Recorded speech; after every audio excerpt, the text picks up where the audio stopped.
வாமன அவதாரத்தில் மகாவிஷ்ணு பற்றி பார்க்கலாங்களா? ஒரு காலத்தில் கேரள மாநிலத்தை மகாபலி சக்கரவர்த்தியான அசுரர் குல அரசர் ஆண்டு வந்தார். அவருடைய ஆதிக்கம் மிகப்பெரிய மிக வலிமையான ஆதிக்கம். அவருடைய புகழ் இந்திய நாடு முழுவதும் பரவணும் அப்படிங்கிறதுக்காக மிகப்பெரிய ராஜசூய யாகம் நடத்தினார். அந்த யாகத்தில் பல அரசர்கள், ராஜாக்கள், தலைவர்கள் இவங்க எல்லாருமே இவருக்கு மரியாதை செலுத்துறதுக்காக வந்திருந்தாங்க.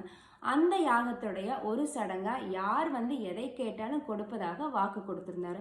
அந்த சமயத்துல ஒரு ஏழை பிராமணனாக ஒருத்தர் இவர்கிட்ட ஒரு வரம் கேட்கிறாரு. என்ன வரம்னு பாத்தீங்கன்னா, அசுரருடைய தலைநகரத்துல பிராமண கல்வி மையம் நடத்துவதற்காக 3 அடி நிலம் மட்டும் வேணும் அப்படின்ட்டு ஏழை பிராமண வேஷம் போட்டுட்டு வந்திருக்க வாமன அவதாரத்துல இருக்கிற விஷ்ணு மகாபலி சக்கரவர்த்தி கிட்ட கேட்கிறாரு. தான் கொடுத்த வாக்குல பின்வாங்க கூடாதுன்னு நினைச்ச மகாபலி சக்கரவர்த்தி ஏழை பிராமணருக்கு கல்வி நிலையம் நடத்துவதற்காக 3 அடி நிலத்தை கொடுத்துட்றாரு.